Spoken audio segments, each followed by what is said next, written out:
Hey everybody, Ark here, and today we're going to be doing our part 2 into the characters of RWBY.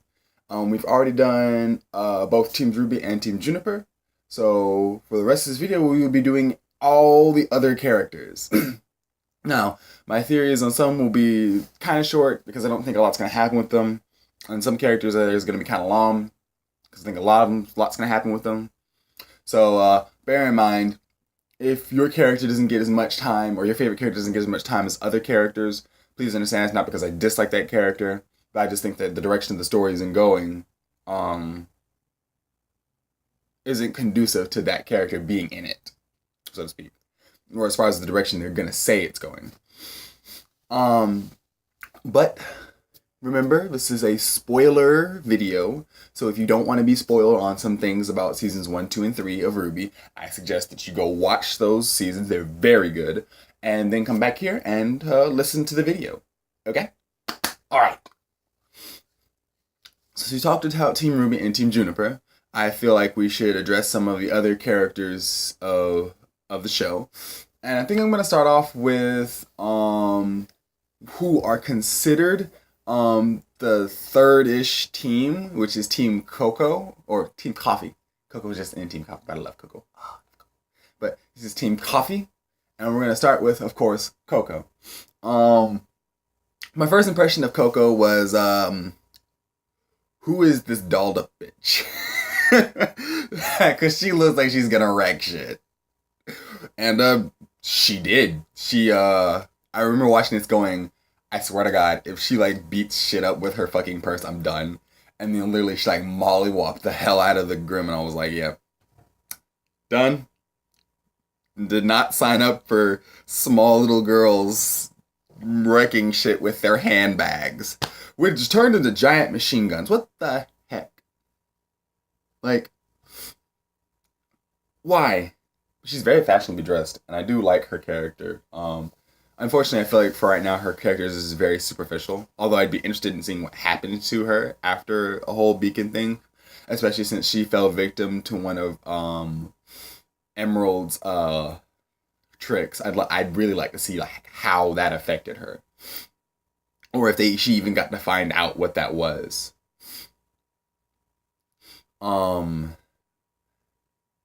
Next is Velvet. Velvet was a character that everybody wanted to know what her semblance was, what her weapon was.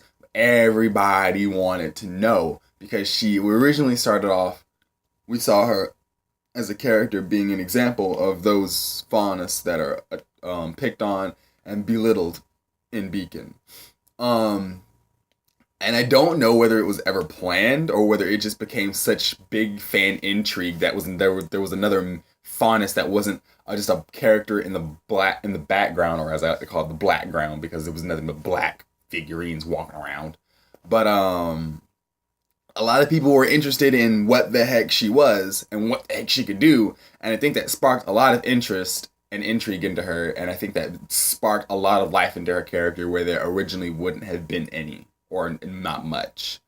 I personally love the mess out of her character. She's very adorable, very cute. I personally would like to see her definitely in this new season coming up. But again, due to the way the season's going, I honestly don't see any of Team Coffee getting into the next season. For even if they do, it's like an episode or two, and it doesn't really focus on them, but they're more like background, backup, so to speak. Just because the way the show is going, it's going to focus on each different characters. Although I have to say, if anybody had a chance, I could definitely see Velvet going to help Blake. I really could. Or being right outside Vale with Yang. I don't know. It'd be interesting, but as of right now, I don't really have any theories as to where they're going to take them. I really hope that they're going to involve them more in the story. So far, they just seem like they've been used as plot devices. And teasers, Velvet. So, I like Yatsuhashi, though. I really love him. he just comes off as a really big cuddly teddy bear with a giant blade that'll literally lop your head off.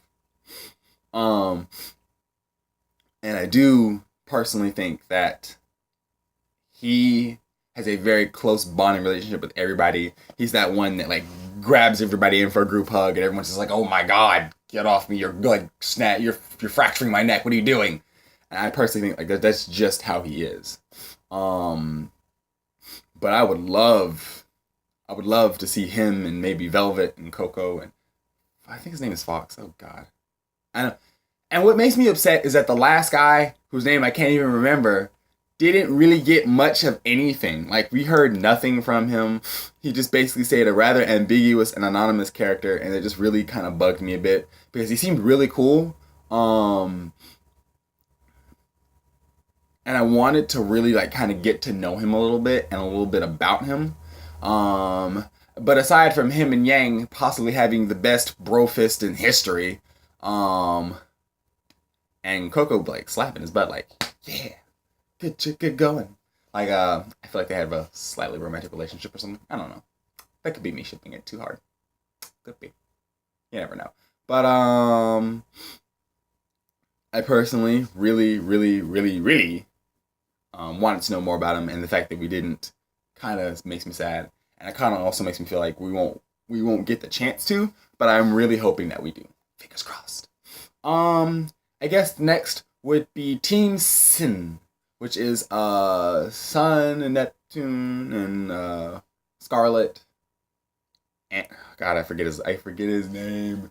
No, Sun, Scarlet, and darn it, I don't remember his name. I hate when there's like characters that could be like super cool, but they don't get touched on at all. But Sun seems like a really fun character. He seems to be capable of bringing out the very lighthearted side of Blake that normally wouldn't exist in her, or not wouldn't exist, but wouldn't get shown. Because he seems to be very playful. He's very honest and open, whereas Blake is very hidden, very secretive, and very shy. I feel like they contrast each other beautifully. And personally, I know everybody has but we have our Bumblebee shippers out there, and I respect the chemistry there. But as of right now, I don't see it as something romantic. I see it as a very close best friends, basically my sister from another mister sort of deal. With a bit of light flirting. Okay, to be honest, you can't say that there's no flirting going on there. There is some, but I feel like it's very childish, sort of innocent flirting. Like there's no deeper oomph behind it. There's just dynamics at play there. And I think Yang being having been a very playful character in the first 2 seasons, it's not out of the way for her to do something like that. It's not like she's going this extra mile for this character. She's definitely treating Blake as she would any of her teammates had they been in that position. Except maybe Weiss. I feel like Yang and Weiss don't have that kind of close relationship yet. I feel like they'll get one. I don't feel like that one. But back off that tangent. Because of that, I really do see Sun and Blake as a much more romantic interest thing, especially since he's actually romantically interested in her, and there's like strong vocal evidence of that from his character. I don't know if she reciprocates though. I think she finds him very sweet and very kind, and a very big refreshing break from being around a bunch of humans and not being able to be around her own kind. So I think that's a refreshing break for her, but I don't know if she's romantically interested. I love his weapon, and I think in the next season he's definitely going to play a part of, if Blake has become the sort of mob boss that her outfit suggests, I think Sun will definitely play the part of her conscience. Or he could just play the part of her conscience anyways. I definitely feel like he and Neptune, he definitely went to her and stayed with her for this time scale. While I feel like Neptune may or may not have actually stayed with Weiss. I feel like Neptune came off as a very cool, collected, more like a make everything look easy character, when in truth, he's very self-conscious and very scared about looking like a fool. That's just how he comes off. His weapon is totally amazing. I love it. I'm curious this is what his semblance is, though. I really want to know. But do definitely feel like Neptune may play a bigger part in Weiss's story than he would in anyone else's. If he were to make his reappearance, which makes me sad because I don't want to see Team Sin like kind of broken up, and maybe it'll do a 2-for-2 thing. Like one guy will go with Neptune, and the other guy will go with Blake. I mean, not Blake, but Sun. But I just don't want to see him split up. I feel like that's such a cool team dynamic, and I love watching it. And it's so funny. Like their match against I can't remember what the name was, but the ladies with the knives and the dresses and all that and the crossbows. I loved their match. It was extremely comical and totally hilarious. But I do hope to see more of Scarlet and the other guy because I definitely don't know much about them. Although I find them to be not only interesting but also just really something's there. So I guess I'll get to my big boy, Cardin Winchester. When I first saw the character, I understand that everybody hated him, was like, oh, you're so terrible, you're a horrible person. I was so deeply interested in this character.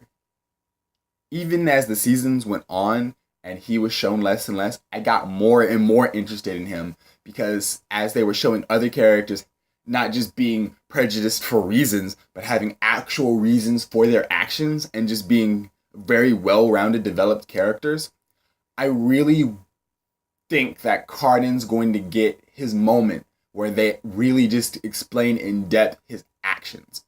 And I feel like the next season will really be his chance to do that. I feel like next season, not necessarily a redemption arc for him, but more like a chance for him to become more of a standout character.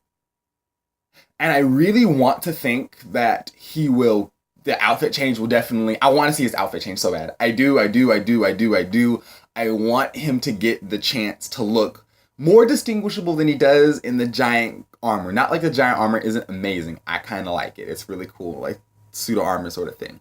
But I definitely want him to get his chance to like branch out and become a really well fleshed out character. Because right now we only had like the kind of bully arc going on, and I know how that sounded. Like his whole storyline was just being a bully. No matter what he was, in what capacity, he wanted to make other people upset. But he seemed to have a specific target for like just basically anybody weaker than him. And I kind of want to know if he has the whole. Excuse me if you don't get this reference. If he has the whole, what was I about to say? I forgot. If he has the whole Jackson Whitmore complex where something happened in his life that makes him feel inferior, so he has to like make himself constantly feel better and bigger than other people because he's always like mentally reminding himself that he's weaker and inferior than other people. And I kind of want to just know where that comes from and where that's going. Because there's just so much there that could happen with him. And I want there to be something so badly. But I think season 4 or season 5 could definitely be his like kind of timeline to redeem himself and his character. And I personally feel like that redemption should come from Jean. Because that was, of our main characters, the ones that he tormented the most. And I kind of want him to be like, is it kind of bad? And I know this is like really, really terrible, but is it kind of bad that I kind of ship him and Velvet? Like I kind of want him to like learn to be a better man from Jean, and then like to come back, and then as they're like getting to know each other, like as a big group, he just kind of goes to Velvet and he's like, I'm sorry for like, being a major dickhead. And she's like, oh, it's okay. I don't even think about you anymore. And then he gets like, and then his like kind of inferiority complex like kicks in. He's like, no, I gotta make her remember. I gotta make up for it and make better. And then they go all romantic and stuff. Is it wrong? Because I feel it. I feel it. That's just me. I don't know. But onto another character, as my face is starting to heat. Yes, the villains. I really do want Mercury and Emerald to get their chance to.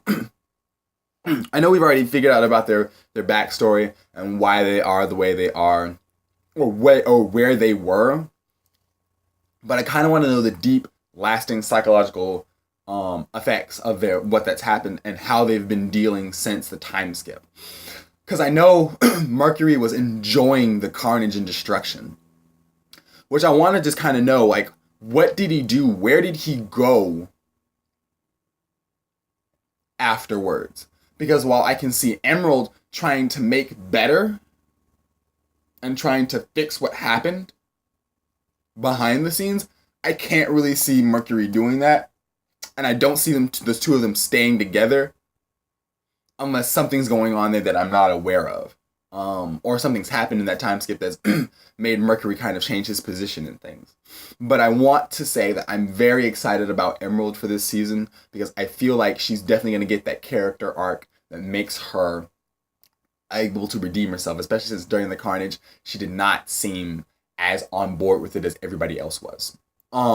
I do have to say that I was more in love with Mercury's character just because I do love characters who specialize in leg combat, such as kickboxing, taekwondo, all that jazz. I love leg-based combat, and I do think that he's a very well-rounded lower body character. I love it, and I think I think he's amazing as a fighter. And while I'm not as keen on Emerald fighting wise, I feel like her character development is so much stronger. And while we're on the concept of villains, I love Neo. Her poise, her self-confidence, her slightly unhinged side. Let's be real. She's got a slightly unhinged side. Did you see that smile of absolute hell yeah? She was gonna like ram that into Yang. Like, I also feel like her and Yang have some history. I could be wrong. But it seemed like every time she showed up, Yang was the one who wanted to take the initiative to like take her out, which makes me feel like there's something there. Just as well, I feel like Neo in some way, shape, or form knows Yang's mother. Because when she came out that portal on the train, Neo's face said, "Oh, hell no." Like, she was not having it. Like, whatever was going on, she was not a part of this. She was no longer okay with this. She was gone. Which makes me think that Yang's mom either has one hell of a reputation that somehow her daughter knows nothing about, or her and Neo have some kind of personal history. At least the mother, if not Yang herself. I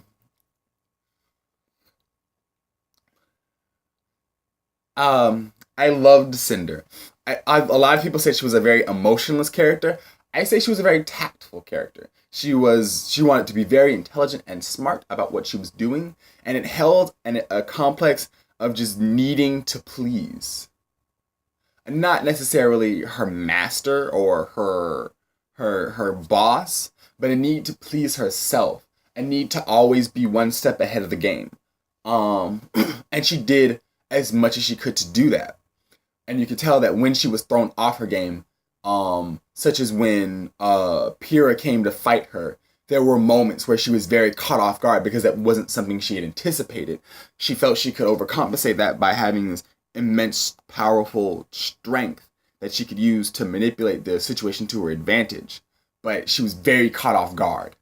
And she made her pay for that.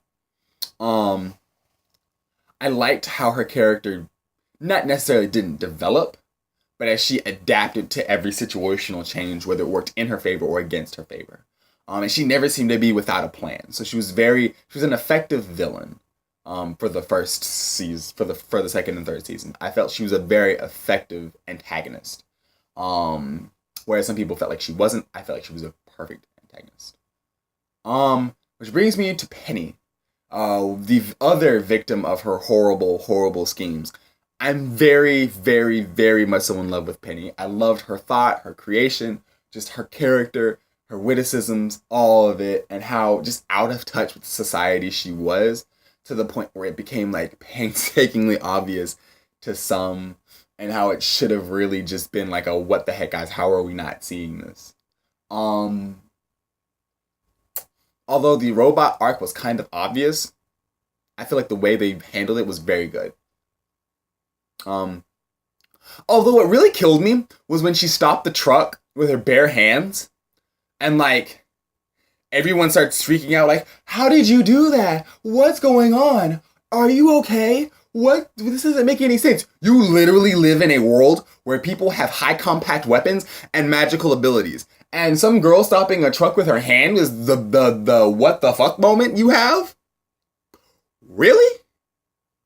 Really? Like, RWBY, get it together. Your sister just punched a small girl and she just whoosh, into thin air.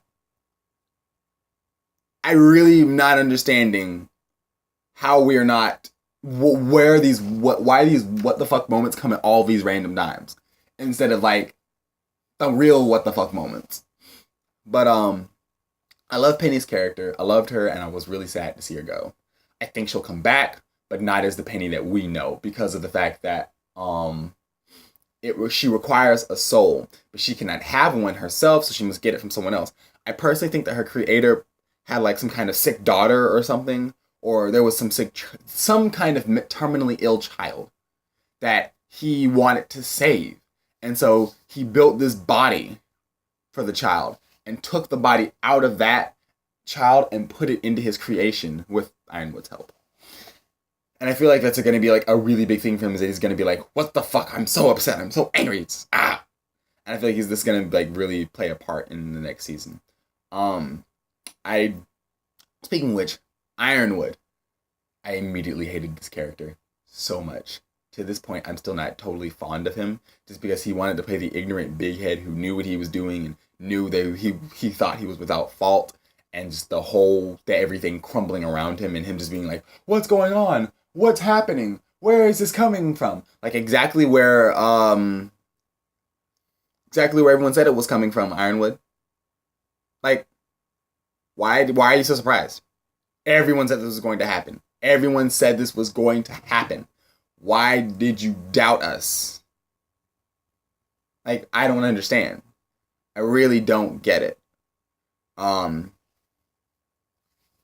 But he does have a heart in there somewhere. Sorry, getting very cotton-mouthy. I may need something to drink after this. But he comes up as can be a very warm-hearted character who really just cares beneath all the blunder and the grandstanding and the macho attitude and the I think I know what I'm doing better than you do sense. I think he can be a very sweet-hearted character.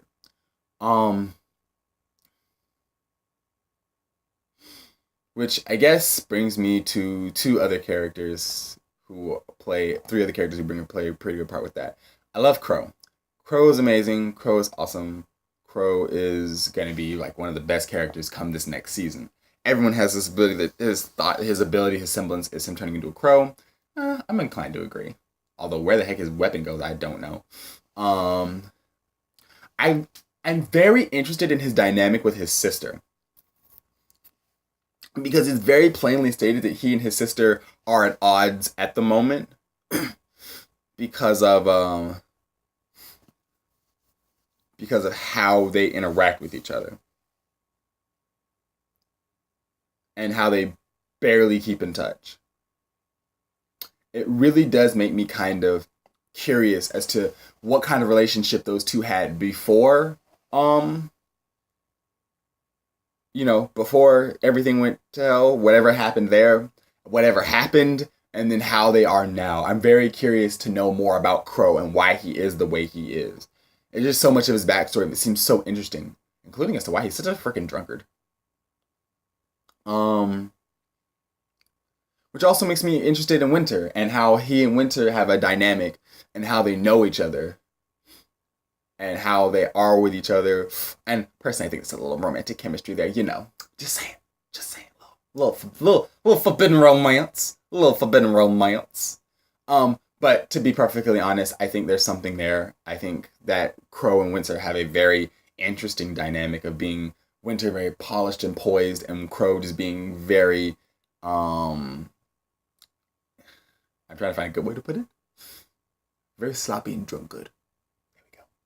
But I just definitely want to see that kind of play out. And also, I want to know where Winter comes from with her attitude, not necessarily bad attitude, but what makes her the way she is. There's just a lot of that in the show, just wanting to know what makes these characters tick, because they seem to be so much more fleshed out and developed than we originally think they are. Like Ospin and Glinda. I want to know about them. There's so much about the characters that are really cool. I especially love the fact that Glinda, for some reason, always seems to end up playing caretaker slash janitor, and she has a very low tolerance for people who don't follow the rules. I definitely love that. And I love Ozpin's sort of Mr. Jekyll, Mr. Hyde sort of mentality, where he basically gives off the vibe of, I was a bad guy once, I was a totally irredeemable person, but somebody came along and they helped me, or I saw the light and I helped myself, and I just wanted to make things better. I just want to know where he's coming from with that, because he gives it off very much so, and I just want to know. Now, onto a character that everyone's not necessarily thinking of, but I was. He's been in the show since episode 1. The Veil Shopkeep. There's so much to be said about this man. He's literally somehow in the moment of everything, and in the same breath, just shit out of luck. I definitely think there's more to his character than meets the eye, so to speak. And I definitely think very soon we will be, not very soon, but like maybe within the next 2 to 3 seasons, we're going to find something out about his character, which is going to make us all be like, oh, what the heck? Just because there's a lot of evidence to suggest that he has like he's a very wealthy man, at least. He has 1 shop, possibly 2, open at the same time, even if not. Just because of how he plays out as a character, and where you see him at, and that you see him so frequently for a nondescript background joke character.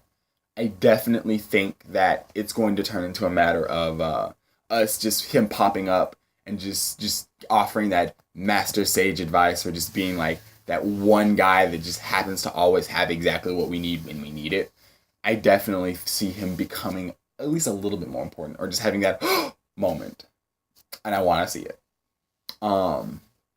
Just because there's so much that he does behind the scenes, I feel like, especially since he's seen like helping to set up the town for the meeting of the people, and then just having his huge dust shop. That's not just dust. There's also books and shit in there too. And he just seems to be a very well-off man. Especially to open up another shop, like, in another district. Like, what the heck? Dude, where's the kind of cash? Especially since if he got robbed and all his stuff got taken, where did he even find the money for that? Obviously, he had the money already. Just saying. Just saying.